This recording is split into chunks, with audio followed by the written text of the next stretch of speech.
Hello everyone, welcome to yet another day in this the Clown Decade, the decade where things are only going to get worse before they get better. And today, once again, I am going to be having a go at Labour because I've not really properly had the chance to touch on anything other than their frankly overreaction to the riots, their moronic idea to let a load of prisoners out, to make way for, frankly, people they've been overreacting to. Again, people are going to jail for simply shouting at the police and gesticulating toward them, whatever that means. And it's meant for ages I've had to ignore pretty much everything else they're doing. But on the other hand, it's kind of a good thing because the more I've waited, the crazier it's actually got, so I can pick out the craziest bits. But while we're on the subject, Keir Starmer decided to cancel his holiday in the wake of the riots. Now, at first, it was said that he was going to be going on holiday during the riots, which I thought was ridiculous because why would you go on holiday during the riots when it's quite the national crisis? But then obviously he was postponing his holidays to make sure that the riots were dealt with. At this point, they've pretty much been dealt with. There literally hasn't been any rioting since the start of August. And so now it wouldn't be so bad if he actually goes on holiday, especially because he can just delegate tasks like this to, say, Angela Rayner. And saying that out loud has made me realise why he's probably cancelling his holiday.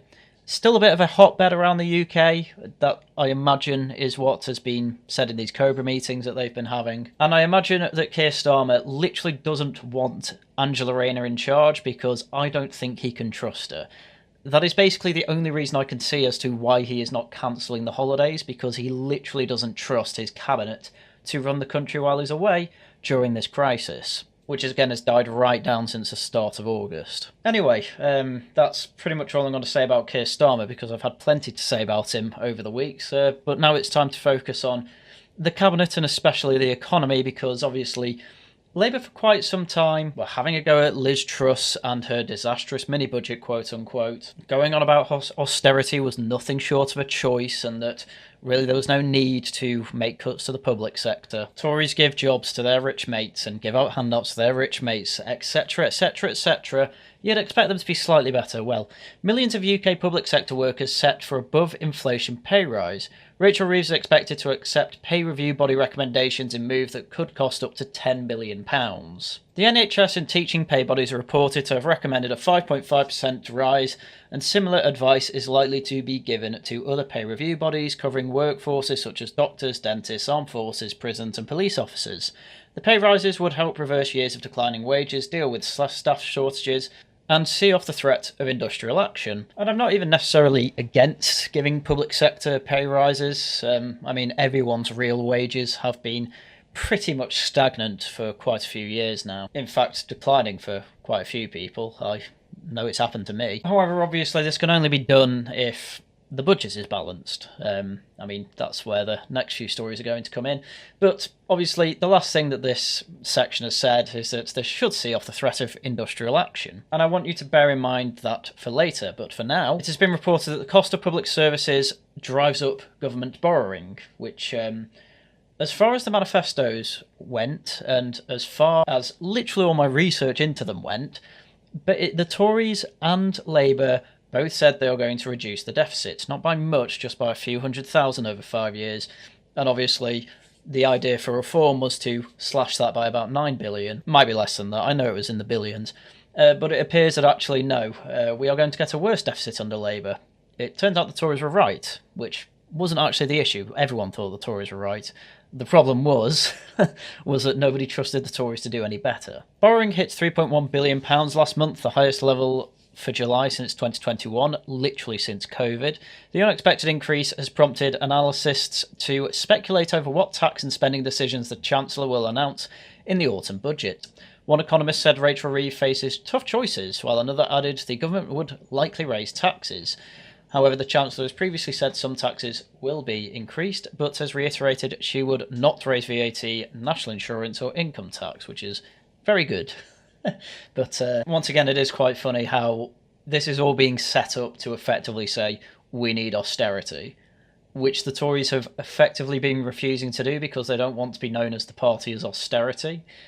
But the problem is that austerity is absolutely necessary when you are in such a massive deficit. One of the Tories' own making due to lockdowns and policies surrounding that, and continuing to fund things that absolutely should not be funded by the government, such as foreign aid that goes straight to the richest parts of China and India, it was said today. But still, we are going to see, I think, genuinely, once again, austerity light, where they won't actually try and reduce the deficit to a point where we actually get a surplus. I doubt we'll see anything they do actually grow the economy, and we'll just be stuck in this forever until we have a complete change of economic orthodoxy, like Liz Truss was trying to put in place. Well, to try and stave off political attacks about Labour being incompetent, Rachel Reeves announced that there was a 22 billion black hole in the country's finances. On Monday, the Chancellor outlined cuts, including plans to pause and review the previous government's hospital building programme and to drop a proposed cap on people's social care cost. Again, these are all cuts that have been put in place, and the blame has practically gone straight to the Tories. When this was announced, Rachel Reeves was saying, "We didn't know about this, this was all done by the Tories." There was a whole back and forth between her and Jeremy Hunt. And effectively it came down to, no, they did actually know about this, because basically all public finances is public knowledge. It's information in the public realm. And in fact, the calculations to get to the 22 billion figure are literally in the public realm as well. And if we look at the table, we will see that the 2024 to 2025 pay awards to the public sector that Rachel Reeves announced, which obviously was unfunded because no one knew she was going to do that, cost £9.4 billion. So already, that's, 40% of that 22 billion figure is literally a Labour policy. And then another large one is asylum and illegal migration, which costs £6.4 billion, which, as far as I can tell, Labour are not doing an awful lot about that, although we'll get into details on that later when it comes to deporting illegal migrants, which, again, as far as I was aware, the whole problem with the Rwanda scheme was that we can't deport illegal migrants because it breaks the ECHR, it breaks Human Rights Act, it breaks all these things that Labour are going on about that we need to protect because they're precious. So if you add that 6.4 billion to the 9.4 billion, that's 15.8 billion of the 21.9 billion black hole, and it's all basically down to Labour policy. I'm not even going into detail for the rest of it, but just the majority of it you can't blame on the Tories, which luckily that lie didn't stick. But the fact that they're getting so desperate as to blame their own policy decisions on the Tories within a month is frankly embarrassing and showing a completely unstable government. But if that wasn't bad enough, new wave of UK strikes looms as pay deals spur unions to bargain harder. Health, transport and local government groups ballot for further action. Britain's unions are upping the ante in their demands for pay rises following a number of recent offers made to striking doctors and train drivers as concerns grow about further industrial action in the coming months. Local government unions are among labour rights groups gearing up for a fight after a 2.5% pay offer to council workers and other employees not covered by the national pay review bodies. Unions representing workers across health transport have either announced industrial action or are actively balloting their members, while both Unite and Unison are now balloting for strike action over local government pay after talks last month broke down without a deal. The coming wave of demands is an early test of Labour's relations with the unions, who are determined to increase public sector pay to its pre-austerity levels. Oh my god. Good luck with that, I suppose. But this is another point that should be made. These pay rises were given with absolutely nothing in return. A deal was struck insofar as Labour just gave the unions everything. They didn't ask for, say, with the trains to improve productivity, have automatic ticket offices, try and find ways to actually make up for this pay rise that's above inflation, by the way. And the same is effectively happening here, and the problem with Rachel Reeves is, as we've already seen, borrowing's already going to have to increase. And one of the big things that they said about the mini-budget was, the increase in borrowing is absolutely ridiculous. Look, the markets went absolutely mad because of all these unfunded tax cuts and things like that. And, this is what's happening here, although it's not happening with tax cuts, it's happening with further spending. They need to borrow for it. It's unfunded. They're doing the same thing that they accused Liz Truss of doing, and apparently it's not going to be as disastrous. Again, this has already created a £22 billion black hole. That's what, 8 billion off what they said Liz Truss costed? which isn't even true, by the way. She did not cost the economy £30 billion. But they've only just been elected in, so everyone's argument is, well, they've just been elected in on a supermajority. Yeah, that's true. But what they're doing here is ridiculous, and I'm saying it's not going to lead to a stable government. And whether they want to keep this government for 5 years is, well, it's anyone's guess. I don't think Keir Starmer and this cabinet are going to last throughout the year, to be honest with you, the way things are going. But obviously, that would be me being classically optimistic about all this, so we'll probably see this cabinet at least until 2027. But you never know, there's an awful lot to talk about today, because I am still on the economy.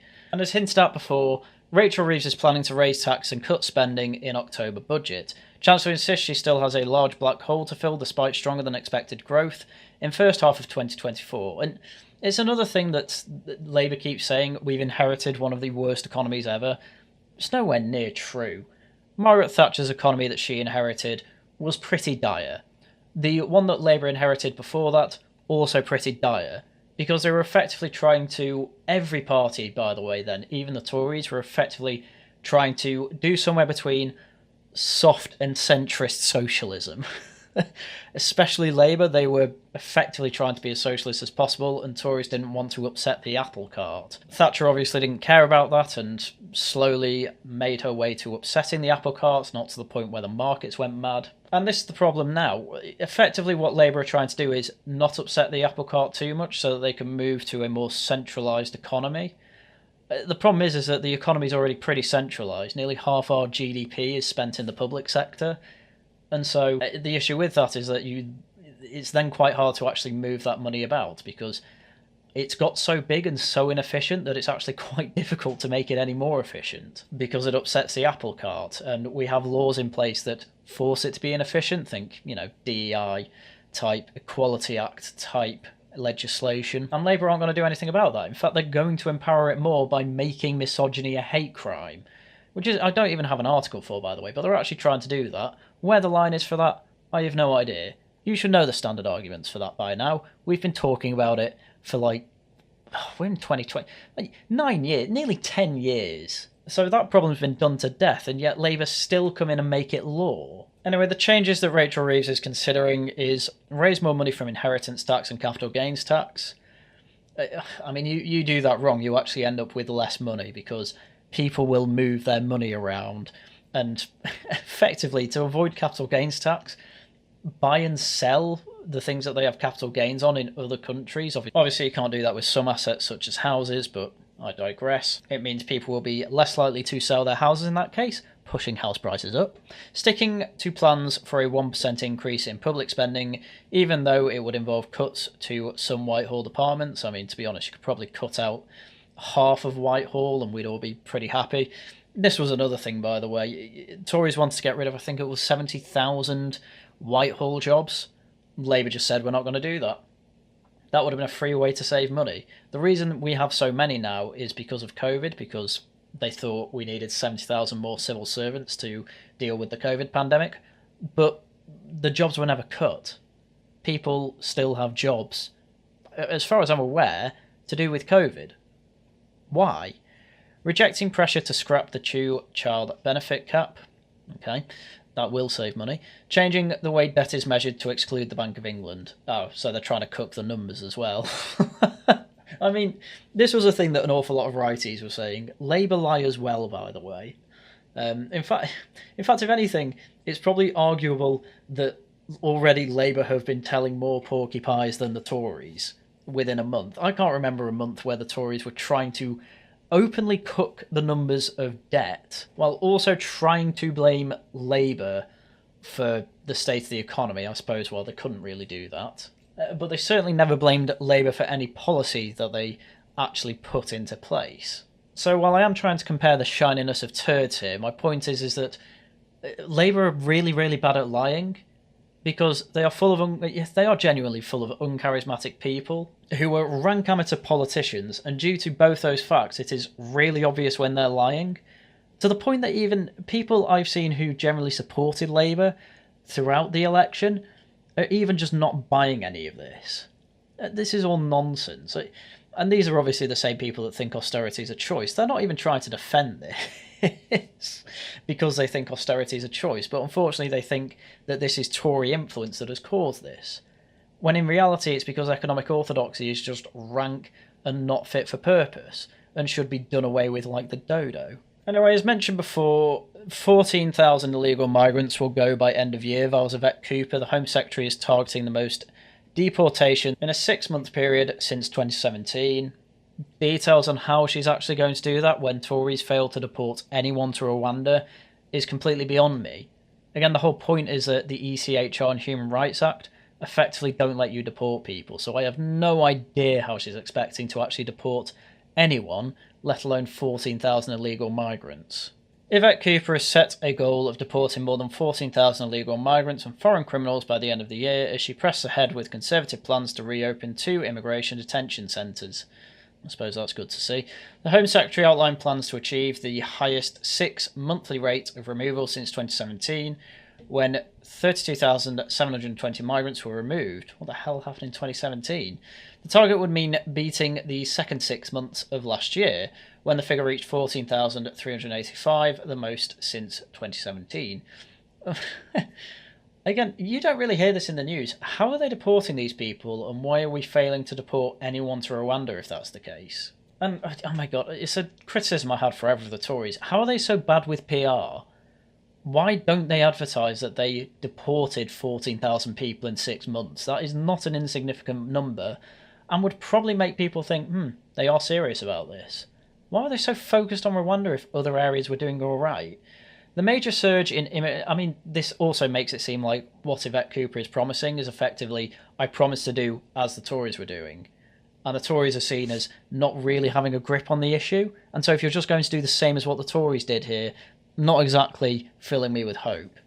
The major surge in immigration enforcement and returns activity announced by Cooper includes the reopening of 2 old immigration detention centres to help efforts to boost the number of failed asylum seekers and foreign criminals returned to their home country. Excellent. Labour has claimed it's making progress on reducing migrant crossings. It has pointed to Home Office figures showing that Labour took office on July 5. The number of small boat arrivals at 5,720 was 14% lower than the same period last year, and 47% lower than 2022. Yeah, but we've not exactly had as nice summer weather as last year, I suppose I'd say, and I'm not entirely certain that people saw Labour come in and thought, I don't want to go to Britain anymore. But again, these are all things that we have to wait and see. It's quite difficult to see a month of people coming over, see it hit nearly 6,000, and say, yeah, Labour's definitely got a grip on this issue. We'll have to wait and see how many people are actually deported. We have to wait and see whether they can actually smash the gangs. I highly doubt they're actually going to be able to do it, by the way, because it's effectively like playing whack-a-mole. It's quite a decentralised operation. You can get 1 or 2, there's going to be way more. I'm just saying, if we've had a war on drugs for years, and we still have drugs everywhere to the point where 14-year-olds are finding it easier to get cocaine than alcohol, then I don't particularly trust the British government to be able to destroy this human trafficking ring either. Anyway, that's the least offensive part, I'd say, of this video so far, and, well, will be. Because the way Labour is trying to, well, they've already infiltrated the civil service, but consolidate power within the civil service is becoming quite obvious, and once again, this is something that I don't understand why they think they can get away with it. Yes, they have a large number of MPs in the House of Commons, but their popularity is shaky at best, and none of this has helped, as we will get into. So, Britain's most powerful woman goes to war. Complaints are already mounting about the former civil servant to Keir Starmer Chief of Staff, Sue Gray, who was the woman who wrote the report on Boris Johnson and his partying habits during COVID, which, as soon as that was all over, she moved to Labour.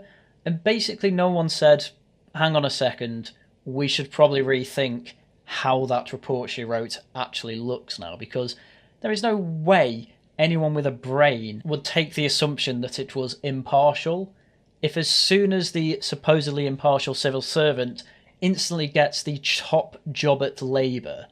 That is not something that you just get offered overnight. You have months and months of talks to get a job like that. So last September, Labour leader Keir Starmer appointed one of Britain's most senior officials, Sue Gray, as his all-powerful Chief of Staff to spearhead his party's preparation for government.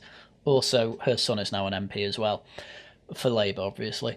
Now, Starmer is Prime Minister following last month's landslide election victory. Gray is one of the central figures charged with driving through the changes to Britain he promised on his path to power.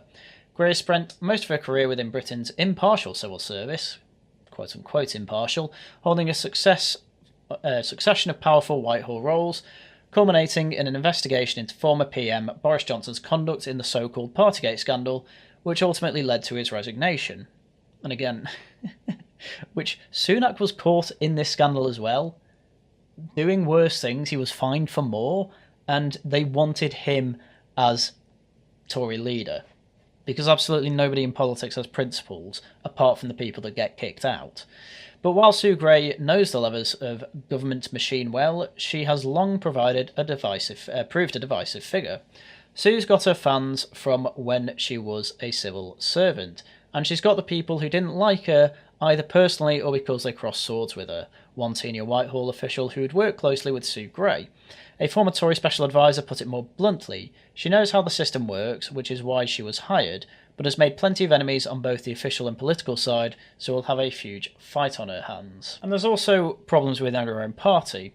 Labour and Gray will not only have to face opposition from within the machine, but, as is so often the case for the left, within its own ranks. Though there were some 650 staff members on Labour's opposition payroll, with not enough government jobs to go around, Gray has been blamed by several Labour staff members who are not given jobs as special advisors in Downing Street or the wider government. Those that have not been given jobs have complained of little contact with the party about their future, while those that have made the transition to government have complained about their reduced pay from opposition and at being put 3 months temporary contracts. Labour did not comment on the reaction of current and former staff. Similarly, around a dozen shadow ministers did not make the transition into government, while newcomers have seen rapid promotions, including Gray's son.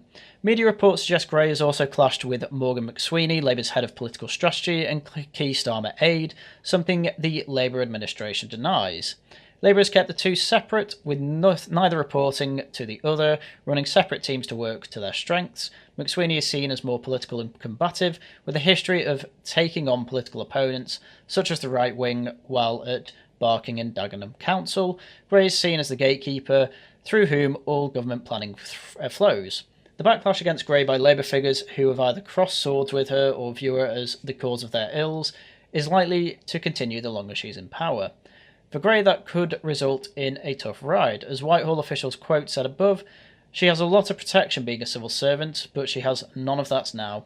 Expect sparks to fly. Yes, and Sue Gray is destroying civil service impartiality with Whitehall picks. Jeff Sargent, who has close links to the party, has been given a job in the units responsible for investigating political wrongdoing. In other words, a Labour Party official is now being put in charge of the civil service and their ethics team, which I think they've renamed to the Constitution team, to check that the civil servants are doing their job right. This is generally seen as an unethical move. Senior Tories said Sargent's appointment to the Propriety and Constitution group would destroy confidence in the impartiality of the unit, which was previously run by Starmer's Chief of Staff Sue Gray when she was a civil servant. Makes you think, doesn't it? It has been responsible for investigating allegations of impropriety against ministers and giving advice on conflicts or influence. One former government figure said Gray would never have allowed a political appointee to work for the unit when she was in charge. However, a senior government source insisted that Sargent, who will become a deputy director in the civil service, would work exclusively on constitutional issues and not be involved in propriety casework, inquiries, or investigations. As if that makes it any better. The source added that her role will be to provide policy expertise, particularly on constitutional reform. Sargent has previously worked on the issue for Whitehall think tank Institute for Government. Okay. The appointment follows that of Ian Caulfield, a Labour donor who worked for Rachel Reeves in opposition to become a civil servant director at the Treasury. The Civil Service Commission, which vets such appointments, was not told about Caulfield's £20,000 donation before approving the move. It's beggars belief. This just shows that the ethics committee that Jess Sargent is now on is clearly not doing its job properly. It's either that or they are hoping that they can get away with this sort of thing. But either way, impartiality has not been the civil service's strongest defence, and this has just made it a hell of a lot worse. Basically nobody... it's pretty much a normie opinion that the civil service has been captured ever since Sue Gray moved to Labour. Even normies admit that, yeah, that looks really, really dodgy. This stuff isn't going to help with it because it's really, really dodgy. So bearing absolutely all of that in mind, we have a Chancellor that is trying her best to make it look like the economy is under control while having to borrow billions of pounds after promising that we'd actually be reducing the deficit. We have unions that have been given their cake and now they're trying to eat it too, and Labour are going to do their best to let that happen. We have a Home Secretary that is trying to claim that she is going to be deporting 14,000 people while being on the side of the opposition that said, wait a minute, we can't do that, think about their human rights. And then at the same time, the promised number is apparently a very standard number of deportations anyway. So we're effectively seeing no marked improvement in that area of government anyway. And then when it comes to supposedly impartial institutions such as the civil service, they are showing that they are definitely not particularly impartial because they all either move over to Labour when they're done or they move from Labour to the civil service when they want a promotion, effectively making a revolving door between the civil service and Labour. What are people supposed to take from that? And on top of that, all the information from other videos about how the riots have been handled, which generally is seen as popular by the normies, by the way. They like the way that Labour have dealt with the riots. Keir Starmer is losing approval. The honeymoon period's over. It's not even been 2 months. It's effectively falling apart, and nobody is really seeing anything positive from this government. When I ask people who voted Labour, you're happy with the choice, they effectively say yes because it feels nice to win for once. That's what this comes down to. Labour supporters are just happy that their team is in government. They don't really have anything positive to say about the policies. They, have some positive things to say about, oh look, they stopped the riot straight away. I mean, fair enough, but they're not happy with the direction the economy's going. They're not happy with the way the government is going on quite a few issues. There's been no massive announcement from the government that has made people go, oh yeah, that's great. Ed Miliband's talking about building, what are they called, wind farms that are taller than Canary Wharf. We're talking 850 feet. We're talking taller than skyscrapers to be put on shore. And the best I'm seeing people say is, all right then. Nobody's going, yes, this is going to solve our issues. Nobody's saying, oh my god, that's the best thing I've ever heard, Britain is saved, we have a serious government now. No, people said, as soon as Labour got in, people said, well, it looks like we've got competent people back in. And now people are saying, it's nice to win, isn't it? Because they can't defend their competency. Hence you have this graph of his approval rating that is just shocking. You should not have this after your first month of being in government. I don't even think David Cameron had this. And austerity wasn't particularly popular, if you can even call it austerity. And now we're going to have something that's called austerity again that probably won't be austerity. This will not improve the deficit, because Labour are genuinely too scared to make proper cuts where they need to be made. And it's just going to be another embarrassing 3 years for them, and I suppose I'm all here for it. The only thing they've really got going for them, the only lie that seems to have stuck is that Liz Truss crashed the economy, which isn't even true, by the way.